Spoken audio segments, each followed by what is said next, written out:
Assalamualaikum warahmatullahi wabarakatuh. Waalaikumsalam warahmatullahi Waalaikumsalam. wabarakatuh. Selamat malam teman-teman semuanya. Malam. Malam. Malam. Malam ini kita akan mendiskusikan materi tentang akuntansi. Tapi sebelum itu, saya akan memperkenalkan dulu anggota dari kelompok satu yang terdiri dari saya sendiri, Duta Maulana Hasan, dengan NIM 2019 11470. Saya Ahmad Arya Jati Kusuma, NIM 2024 11240. Saya Evan Antonio Akbar dengan NIM 2024 11217. Saya Nadila Puspitahati dengan NIM 2024 11285. Saya Aziza Fitriana dengan NIM 2024 11345. Nah, baik itu dari perkenalan kelompok satu kami. Selanjutnya kita akan membahas mendiskusikan materi dari akuntansi. Menurut orang-orang, akuntansi itu lebih ke arah keuangan, tapi sebenarnya akuntansi bisa lebih luas jika dipelajari lebih dalam. Contohnya juga sering disebutkan atau digunakan untuk keuangan, bisnis, dan lain sebagainya. Nah, saya akan bertanya kepada teman-teman. Menurut teman-teman, apa sih konsep akuntansi itu? Eh, Akuntansi secara umum yaitu suatu sistem, suatu sistem informasi yang mengidentifikasi, mencatat, dan mengomunikasikan menjadi kejadian ekonomi dan dari suatu organisasi kepada pihak-pihak yang berkepentingan. Berarti yang sudah dijelaskan tadi, akuntansi diberikan kepada pihak-pihak yang berkepentingan. Nah, Ya, itu tuh bertujuan untuk apa ya, Mas? eh, tujuannya untuk memproses data-data menjadi laporan keuangan yang digunakan oleh pihak yang berkepentingan untuk eh, untuk pengambilan keputusan ekonomi. Jadi dari garis besarnya, pihak-pihak yang berkepentingan itu berasal dari anggota kelompok yang sama atau berbeda ya, Mas? Pihak-pihak yang berkepentingan dibagi menjadi dua kelompok, Mas. Yang pertama itu ada pihak internal dan pihak eksternal. Pihak internal yaitu pihak yang terdapat di dalam perusahaan yang terdiri dari tiga level, yaitu top, middle, dan lower. Manajemen yang menjalankan fungsi-fungsi manajemen antara lain perencanaan atau planning, pengorganisasian atau organizing, pengarahan atau actualing, dan pengendalian atau controlling dari suatu perusahaan. Sedangkan pihak eksternal terdiri dari investor, kreditor, instansi pemerintah, pekerja, pemasok dan pelanggan, dan yang terakhir yaitu masyarakat. Nah, terima kasih, Mas. Ini selanjutnya Ya, saya ingin ingin tak mengetahui kegiatan dalam akuntansi itu apa aja sih? Nah, kegiatan dalam akuntansi itu dibagi menjadi tiga. Yang pertama itu mengidentifikasi dan mengukur data-data keuangan perusahaan. Yang kedua itu mencatat dan memproses data-data keuangan tersebut ke dalam jurnal lalu mempostingnya ke dalam buku besar.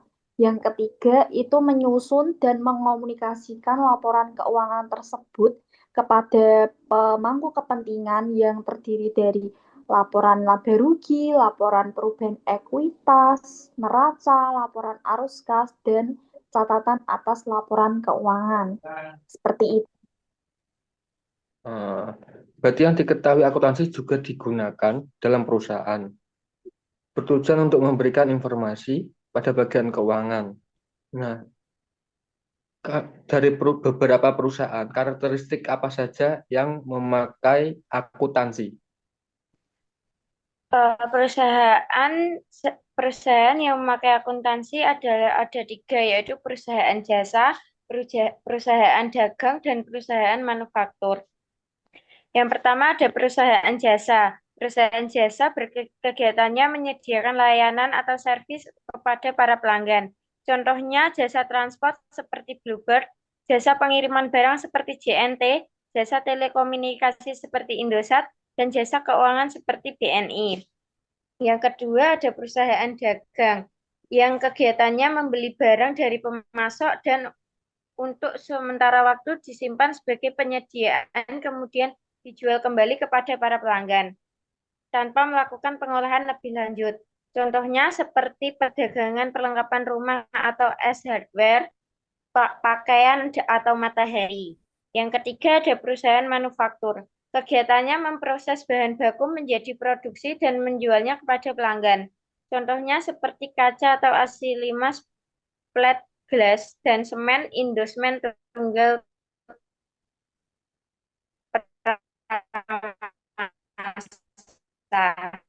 dan sebagainya. Nah, untuk yang telah materi yang telah dijelaskan tadi, jenis perusahaan kan tadi mengenali jenis perusahaan. Jika dilihat dari bentuk usahanya, apakah terdapat perbedaan? Eh, Semua itu ada perbedaan, Mas. Yang pertama perusahaan perorangan, yang kedua perusahaan persekutuan, yang ketiga perusahaan perseroan. Yang dimaksud perusahaan perseorangan yaitu perusahaan yang dimiliki oleh perorangan atau individu, dan pemilik tersebut sekaligus menjadi manajer yang memiliki kekuasaan penuh atas perusahaan. Yang kedua, perusahaan persekutuan atau partnership, yaitu perusahaan yang dimiliki oleh dua atau lebih orang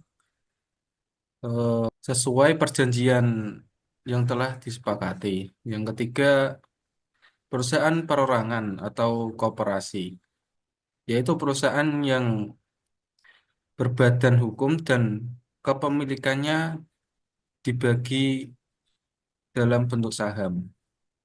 Seperti itu. Baik, terima kasih Mas. Ya. Selanjutnya, saya mau bertanya kepada teman-teman. Di akuntansi kan ada beberapa bidang. Menurut teman-teman, bidang-bidang yang ada di akuntansi itu ada apa aja sih? Semakin pesatnya pertumbuhan ekonomi dan perkembangan teknologi informasi, serta banyaknya perundangan yang dibuat pemerintah sehubungan dengan kegiatan bisnis mempunyai pengaruh yang signifikan terhadap perkembangan di bidang akuntansi. Perkembangan tersebut memengaruhi munculnya ada beberapa bidang akuntansi, contohnya seperti akuntansi keuangan, akuntansi biaya, dan akuntansi manajemen. Akuntansi keuangan sendiri yaitu bidang akuntansi yang menyediakan informasi berupa laporan keuangan bagi pihak eksternal, meliputi investor, kreditur, pemerintah, pekerja, dan serikat pekerja, pemasok dan pelanggan, serta masyarakat. Sebagai dasar dalam pengambilan keputusan. Laporan keuangan yang dihasilkan oleh akuntansi keuangan disajikan secara periodik untuk kepentingan umum.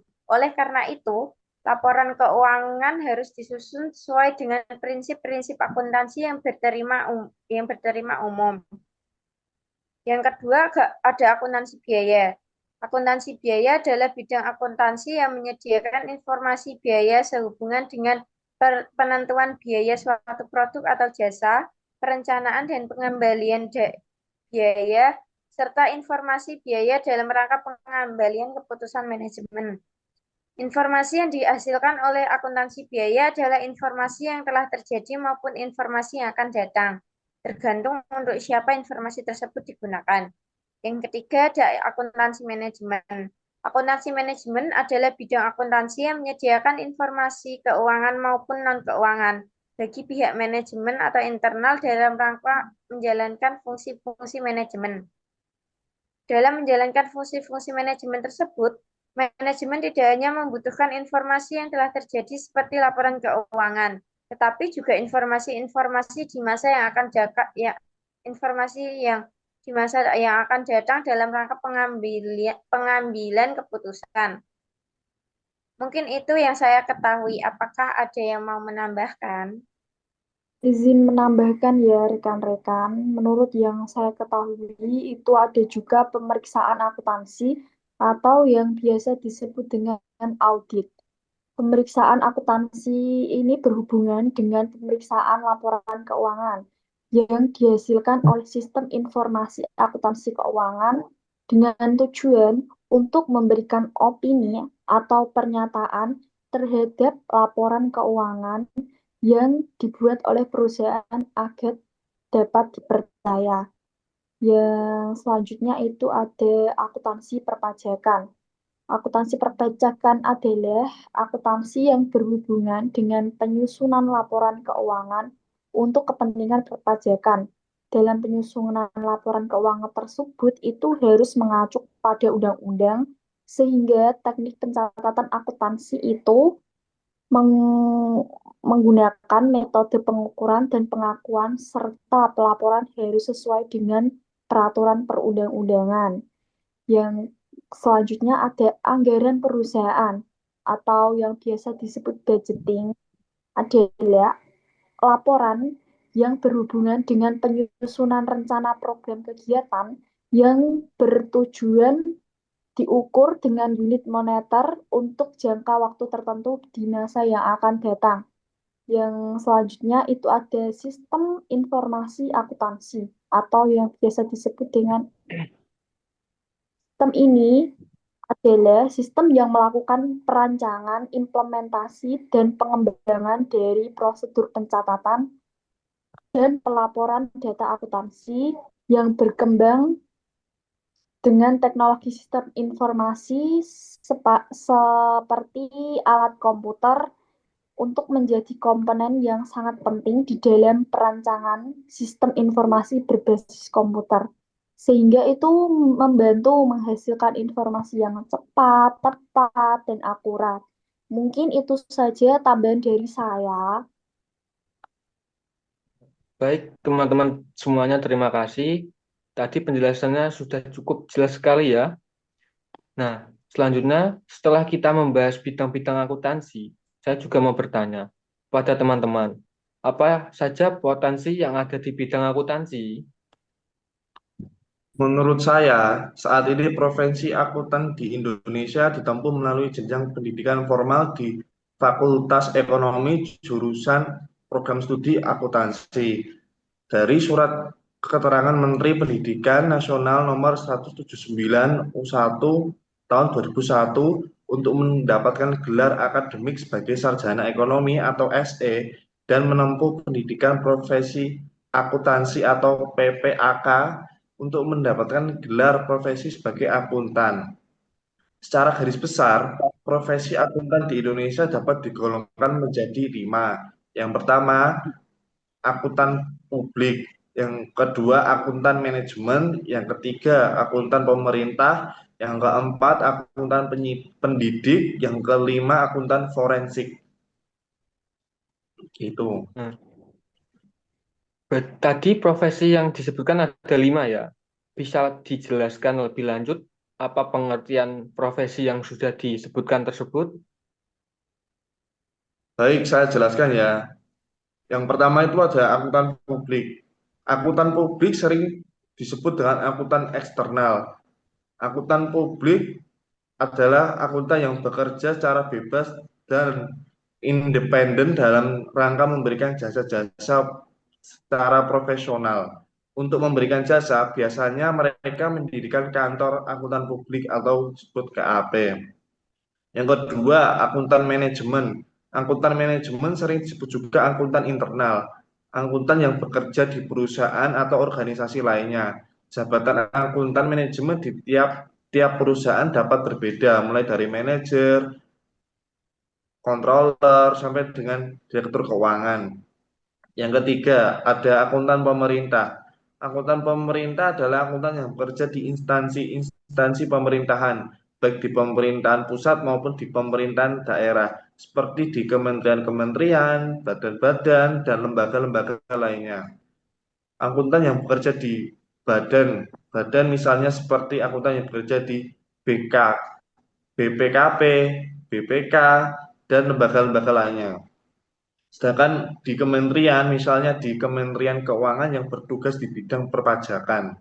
Yang keempat ada akuntan pendidik. Akuntan pendidik adalah akuntan yang bekerja di lembaga-lembaga pendidikan akuntansi mulai dari pendidikan menengah sampai dengan pendidikan tinggi, termasuk pendidikan informal dan non-formal. Yang terakhir ada akuntan forensik. Akuntan forensik merupakan akuntan-akuntan yang bertugas mencari dan mengumpulkan bukti-bukti, menyelidiki dan menganalisis, serta mengambil kesimpulan terhadap kejahatan keuangan. Profesi ini tergolong masih relatif baru dan sangat menantang. Banyak sekali kasus-kasus keuangan besar di Indonesia membutuhkan profesi ini. Misalnya, kasus-kasus yang ditangani oleh KPK menjadi saksi ahli di pengadilan mengenai kejahatan bank dan sebagainya. Terima kasih pada teman-teman semuanya telah menjelaskan materi tentang apa itu akuntansi, bidang-bidang dalam akuntansi, karakteristik perusahaan, dan yang terakhir tentunya potensi itu tersebut. Demikian rangkaian diskusi kita pada malam ini. Alhamdulillah kita telah bersama-sama menyampaikan ide, pendapat, dan pandangan yang beragam, namun tetap dalam suasana yang penuh rasa saling menghargai. Semoga setiap materi yang telah kita bahas dapat menambah wawasan, memperluas sudut pandang, serta menjadi bakat berharga dalam menghadapi tantangan ke depan. Akhir kata, mari kita tutup diskusi ini dengan harapan bahwa ilmu dari pengalaman yang kita peroleh hari ini akan bermanfaat, serta dapat kita aplikasikan secara nyata dalam kehidupan kita masing-masing. Sampai bertemu di lain waktu. Terima kasih dan selamat melanjutkan aktivitas teman-teman semuanya. Terima kasih, Sama-sama. Mas.